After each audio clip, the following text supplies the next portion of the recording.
Good afternoon, I'm Milton Walker with the Midday News. A special welcome if you're watching on onespotmedia.com. The post-mortem for Jody-Fern, which was rescheduled for today, has been delayed again. TVJ News was informed by Attorney-at-Law Isaac Buchanan a short while ago that the dockets relating to Ms. Fern from the Spanish Town and Andrews Memorial Hospitals were not delivered. Mr. Buchanan says the recommendation to delay was made by the independent pathologist Dr. Jephthah Ford. It is important that the docket is made available so we have all the facts before us before we proceed to the post-mortem. This is only further delay, and with each delay, the body is decomposed and the information to seeking the truth is lost. However, as I've said, that we are told that they're in the process of getting the documents, and so we await. No, it hasn't been postponed as yet, as we are insisting that these dockets come, and if it's not here, certainly by 12 o'clock, we are hoping that everything will be here by today so they can resume again tomorrow. But precious time is being wasted by the delay. Ms. Fern died over the weekend, hours after delivering a baby at the Spanish Town Hospital. She was initially a patient at the privately run Andrews Memorial Hospital, but was transferred to the Spanish Town Hospital after she began to show respiratory symptoms thought to be due to Covid-19. Her Covid-19 test was negative. Before she was accepted at the Spanish Town Hospital, attempts to transfer her to the Victoria Jubilee or the University Hospitals were turned down. Her death and denial of care are now the subject of several investigations. The Ministry of Health is reporting 17 additional positive cases of Covid-19, bringing the island's tally now to 381. The information was revealed last night via the Ministry's Jam Covid-19 website.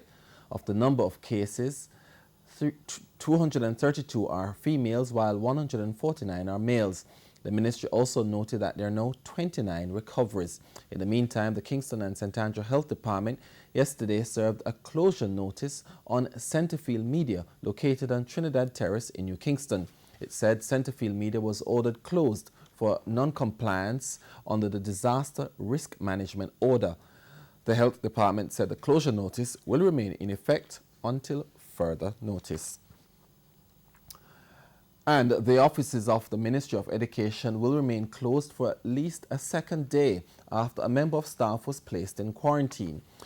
Permanent Secretary in the Education Ministry, Dr. Grace McLean, said the offices were closed yesterday and a sanitization exercise carried out as a precautionary measure after she was informed that a staff member was placed in quarantine.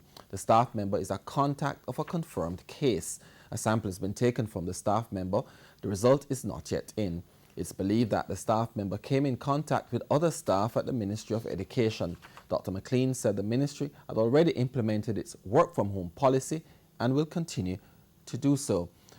A decision will be made later today on when the offices will be reopened. The closure affected a planned online press briefing at the ministry yesterday. With a number of implemented measures for the education of the nation's children, the Jamaica Teachers Association believes that the current term is not lost. Details in this report. There's no need to extend the school year. That's the word from President of the Jamaica Teachers Association, JTA Owen Speed. Questions have been raised about whether the school term will be extended due to the COVID-19 pandemic, which has forced the closure of schools. But Mr. Speed, in an interview with TVJ News, says that is not necessary based on the measures that have been instituted. These include distance learning and the collaboration between TVJ and the Education Minister's Schools Not Out program, which is aired daily. There's also a possibility that if COVID lingers, then we'll have to take that into consideration. But what about students who should be moving on to high school come September? Mr. Speed put forward this suggestion. In terms of PEP, there's no need to go into having another sitting for PEP because we have the grade 5 scores and we have one score from grade 6. So they can use those two scores, put them together, average them, or whatever means they need to use to come up with the placement scores for high school. As for students in rural areas without Wi-Fi services and poor television reception, what will happen to them for the new school year? He says that's a decision that must be made by the Education Ministry. It's in the ministry's remit to determine what is going to happen with the children. Yes, we can have our say, and if we are brought to the table, then we will have discussions with the officials from the Ministry of Education. But as it stands, we are awaiting word from the Ministry of Education, and we believe that it is long overdue for them to hold a press conference so that these questions can be fielded and the society at large can have meaningful responses coming forth from the officials at the Ministry of Education. In the meantime, the JTA president says he's hoping that the distance learning mechanism, which is being used now, will not be forgotten when COVID passes. I am hoping that the Ministry of Education and our teachers, our parents, and everybody concerned will be looking at allowing this online virtual learning to be something that is sustainable for quite some time. I mean, nothing substitutes for the face-to-face interactions, but at the same time, this could serve as a good complement, supplement, call it what it may, to the whole aspect of face-to-face interactions in teaching and learning. So I am hoping, I'm praying that good investment will be made. O'Shane Masters, TVJ News. The Health Ministry is reporting that up to Sunday, April 26, over 100 persons are in hospitals due to COVID-19. Health Minister Dr. Christopher Tufton gave an update in Parliament yesterday. Over 500 suspected and confirmed cases of COVID-19 have been managed in hospitals across the island since the first suspected case was admitted at the Sedans Bay Hospital in February 2020. There are presently, Mr. Speaker, some 114 cases in hospitals as at Sunday, April 26, 2020. I'm asking, Minister, are there cases in the Savlamar Hospital as we speak, COVID-19 cases? And if there are they from the parish of Westmoreland, or they are just being housed there because of the situation elsewhere? I will look at it. I was in Westmoreland this past weekend at the hospital, and there were about 3 or 4 patients in isolation. I need to check to be sure that they were there waiting on test results or there was a confirmed case. With the tourism sector struggling to cope with the economic fallout from COVID-19, the parliamentary opposition is concerned about the registration of workers in the pension fund. Parliament yesterday approved regulations for the fund. The issue was raised by opposition spokesman on tourism, Dr. Wickham McNeil. What we need to get from the fund managers, from the board, is whether or not registration is going to start now, the terms, how they're going to do it. I think a new timetable has to be put in place with regard to that. As of today, we know 160,000 people were employed in the industry, 120,000 have been laid off, but 40,000 are still working. And they are working 2 days, 3 days a week, and they are paid, a stipend. In addition, they are self-employed who are still functioning. So there's a basis for registration to actually begin on the basis of those who are still in full employ at this time. And we take a break now on Midday News. We'll be right back.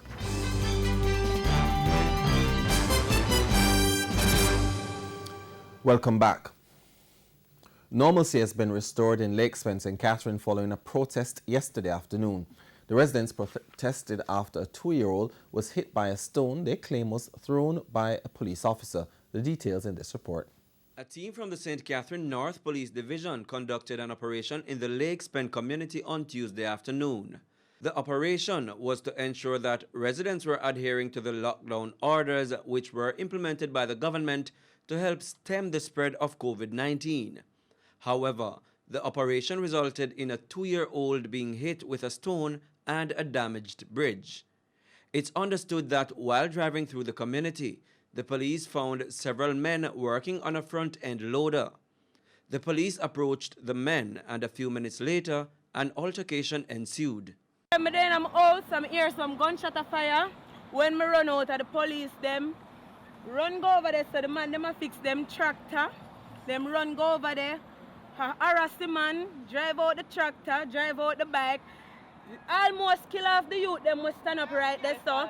The policeman pointing gun for me over there, so call me a video, and I have it live on my phone. And him just stone off of me and say, me will delete the video and him fling stone and lick the girl pitney. I go to his super here with the super go say to me, say, as a big inspector, you go make me know, say, he baby head no boss, so me not have no talk. Before going in my yard, him soon come talk to me. When me come in my yard, I wait for him, him look for me and go in the vehicle. Him not say nothing more to me and him go away. And the man the one the boss me baby head, him a mock me. Residents claim that one of the lawmen tried to remove the heavy-duty vehicle. Him a drive out the tractor when come out. So some guy they stand up over there, sir. So because he see guy them now, it's like he want to scare them. So it's like he get out of control, him cannot manage it. So that's how he tear off a bridge and turn over there. After the policeman I drive it, he come out and he don't know whether I go cross the road. So me come out with my grandson and I said to him, say, video the bridge, come on, know how to go fix. So one come on and said, we're not going. So I said to the little one, say, one young one, said to him, say, me soon go in, me just have video there. So when and him follow me coming, everybody are running in different direction, car one next one, I lick who they want, lick and they run me. And he follow me come right at the girl and come put 9 in my face. After the ordeal, the residents blocked the road and set tires ablaze. The Spanish Town Fire Station was alerted and the blaze was put out and the road cleared. Prince Moore, TVJ News. The latest statistics from the Johns Hopkins Coronavirus Resource Center shows that the number of confirmed COVID-19 cases in Latin America and the Caribbean continues to climb. According to the center, Brazil has the highest number of confirmed COVID-19 cases with a record of 73,235. The Dominican Republic has the most confirmed cases among the Caribbean countries with 6,416. Cuba has 1,467 cases, Honduras 738, Jamaica 381, and Trinidad 116 cases. Barbados and Bahamas both recorded 80 cases. Haiti and Guyana have 76 and 74 cases respectively. Other countries in the region with confirmed COVID-19 cases are Antigua and Barbuda, 24, Grenada with 19, and Dominica with 16. St. Kitts, Nevis, St. Lucia, and St. Vincent and the Grenadines all recorded 15 confirmed cases. Suriname has the lowest number of confirmed cases in the region with 10. And here's a preview of what's coming up in this evening's health report. The next edition of the Health Report will look at stigma and COVID-19. That is, ensure that you have at all times, practice at all times the measures which have been put on radio, television, elsewhere. Every Jamaican should know those measures that we have introduced for prevention. That's the Health Report this evening in Primetime News. And now for today's Healthy Living tip. Know the facts about how COVID-19 spreads and the risk of infection. Understand that anyone can contract COVID-19. And don't be afraid to seek help to manage your stress. In sports, 2 local sporting administrators and a national coach are in agreement with the president of the Tokyo Olympic Games Organizing Committee that if the Olympics cannot be held next year, then the Games should be scrapped. Simon Preston reports. Japanese health experts are doubtful on whether the Games could be held next summer without a vaccine or effective drugs to treat COVID-19. President of the Jamaica Athletics Administrative Association, Dr. Warren Blake, who is also a medical doctor with over 40 years' experience, agrees with Murray that the Olympic Games should be scrapped if it cannot be held in 2021. However, Blake says that the organizing committee should not rush before making a decision on the go-ahead of the Olympics next year. It would be unfortunate if we still have enough of a problem that next year we can't hold the Olympic Games, because I would agree with him. From a health point of view, we wouldn't have as difficult as it would be. There would really be no option if there's still a significant enough problem. But we would wait and see exactly what happens next year. Because if you're listening to what is taking place in the world, most places are talking about trying to reopen their economies. But to make a decision about an event that is more than 14 months away is really difficult to do at this time. National coach Maurice Wilson says it would be a major blow to the athletes if the Olympics are scrapped next year. It is the ultimate meet for our track and field practitioners. For track and field, it's the World Championships and the Olympics. I can understand if it doesn't take place next year, the sentiments, because a lot of preparation would have been put in place and they would have lost a lot of earnings starting from this year. And then for that to happen next year and then to put more plans in place, it would be very difficult. Meanwhile, President of the Aquatic Sports Association of Jamaica, Martin Lynn, says he would be disappointed for swimmer Alia Atkinson, who is preparing for her 5th appearance at the Olympics if the Games are cancelled. I know that she would definitely, be a little more challenged to wait another 4 years. However, with determination and I know her focus, that probably would be okay. On March 24, the Tokyo 2020 Olympic Games were postponed until 2021. The Games are now slated for July 23 to August 8 next year. If the Games are eventually scrapped, the next Olympic Games would be 2024 in Paris. Simon Preston reporting for TVJ Sports. And that's the Midday News. I'm Milton Walker. Join us at 7 for Primetime News on behalf of the News, Sports and Production teams. Good afternoon.